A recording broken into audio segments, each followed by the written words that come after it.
പുതിയൊരു വീഡിയോയിലേക്ക് എല്ലാവർക്കും സ്വാഗതം. ഇന്ന് നമ്മൾ തയ്യാറാക്കാൻ പോകുന്നത് നല്ലൊരു പലഹാരമാണ്. അതിനായിട്ട് നമ്മൾ ഈ അപ്പത്തിന് നമ്മൾ തയ്യാറാക്കുന്ന അതേ രീതിയിൽ ഒരല്പം മാവ് നമ്മൾ എടുത്തിട്ടുണ്ട്. ഇത് ഒരു പുളിപ്പിച്ച് വെച്ചിരിക്കുന്ന മാവാണ്. ഒരു രാത്രി നമ്മൾ പുളിപ്പിച്ചെടുത്ത മാവാണ്. ഇനി ഇതിലേക്ക് നമുക്ക് ഒരല്പം പുട്ടുപൊടി ഇട്ട് കൊടുക്കാം. ഒരല്പം പുട്ടുപൊടി കൂടി ആ പുളിപ്പിച്ചെടുത്ത മാവിൽ നമ്മൾ ഇട്ട് കൊടുത്തിട്ടുണ്ട്. ഇനി നമുക്ക് ഇത് നന്നായി ഒന്ന് മിക്സ് ചെയ്തെടുക്കാം.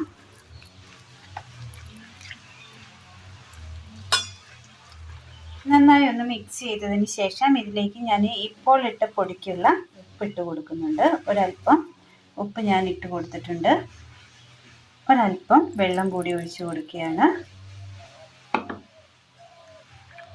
ഒരു കട്ടയായ പോലെയായിട്ടാണ് ഇരിക്കുന്നത്. നമുക്കൊന്ന് ലൂസാക്കി എടുക്കുവാനാണ് ഇപ്പോൾ നമ്മൾ വെള്ളം ഒഴിച്ചു കൊടുത്തിരിക്കുന്നത്. അതല്ല മാവ് നമ്മുടെ കയ്യിലുണ്ടെങ്കിൽ ആ മാവ് ചേർത്ത് കൊടുത്താലും മതി ലൂസാക്കുവാനായിട്ട്. അങ്ങനെ ഇതുപോലെ നമ്മൾ റെഡിയാക്കി എടുത്തിട്ടുണ്ട്.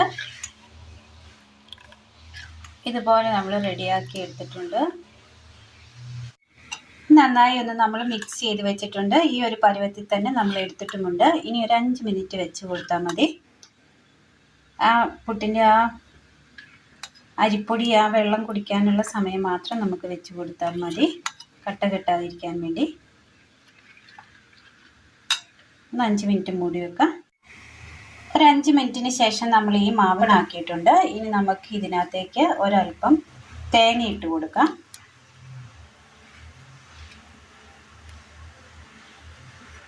നന്നായി ഒന്ന് ഇളക്കി കൊടുക്കാം.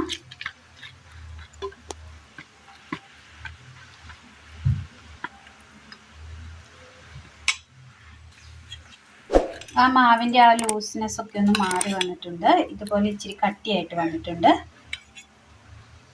അടുപ്പത്ത് ഇഡ്ഡലി പാത്രത്തിൽ ഒരല്പം വെള്ളം നമ്മൾ വെച്ചു. നന്നായി ഒന്ന് തിളച്ച് വന്നിട്ടുണ്ട് വെള്ളം. ഇതിലേക്ക് നമുക്ക് ഈ മാവ് ഒഴിച്ചു കൊടുക്കാം.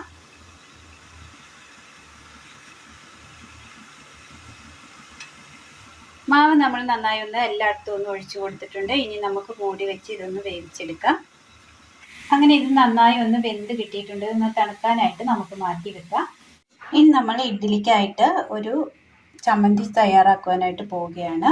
അതിനായിട്ട് 2 ചുവന്നുള്ളി, ഒരു ചെറിയൊരു കഷ്ണം ഇഞ്ചി, ഒരു തണ്ട് കറിവേപ്പില, തേങ്ങ തിരുമ്മിയെടുത്തത്. ഇനി ഇതിലേക്ക് ഒരല്പം മുളക് പൊടി കൂടി ചേർത്ത് കൊടുക്കാം. ഉപ്പ് ആവശ്യത്തിന്.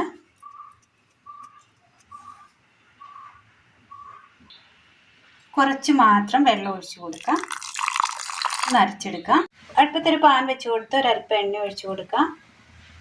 എണ്ണയൊന്ന് നല്ലപോലെ ചൂടായി വരുമ്പോൾ നമുക്ക് ഇതിനകത്തേക്ക് ഒരല്പം ഉഴുന്നിട്ട് കൊടുക്കാം.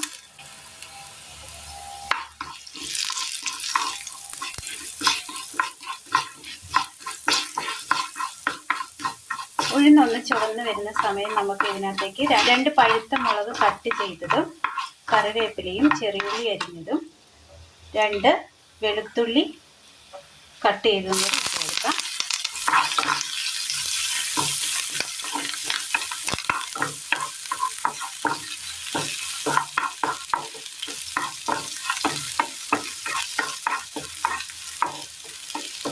ഇതെല്ലാം നന്നായി ഉള്ളിയൊക്കെ ഒന്ന് മൂത്ത് വരുന്ന സമയം നമുക്ക് ഇതിനകത്തേക്ക് നമ്മൾ ഈ അരച്ച് കൊണ്ടുവന്ന കൂട്ട് ഇതിനകത്തേക്ക് ഒഴിച്ച് കൊടുക്കാം.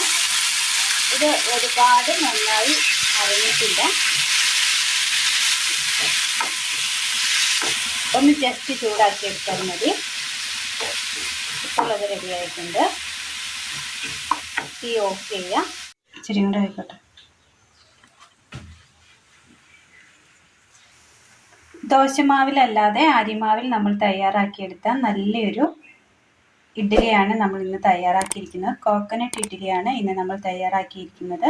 അതിനൊപ്പം തന്നെ നല്ല ടേസ്റ്റിയായ ഒരു ചമ്മന്തിയുമാണ് ഇന്ന് നമ്മൾ തയ്യാറാക്കിയിരിക്കുന്നത്. അപ്പോൾ എല്ലാവരും ഒന്ന് ചെയ്ത് നോക്കുക. വീഡിയോയെക്കുറിച്ചുള്ള അഭിപ്രായങ്ങൾ കമൻറ്റ് ബോക്സിൽ അറിയിക്കുവാൻ മറക്കരുത്. വീഡിയോ ഇഷ്ടമായാൽ ലൈക്ക് ചെയ്യാനും കൂട്ടുകാരിലേക്കൊന്ന് ഷെയർ ചെയ്യാനും മറക്കരുത്. അപ്പോൾ ഇന്നത്തെ വീഡിയോ എല്ലാവർക്കും ഇഷ്ടമായി എന്ന് വിചാരിക്കുന്നു. വീഡിയോ ഇഷ്ടമായ ലൈക്ക് ചെയ്യാനും ഷെയർ ചെയ്യാനും സബ്സ്ക്രൈബ് ചെയ്യാനും മറക്കരുത്. Thank you.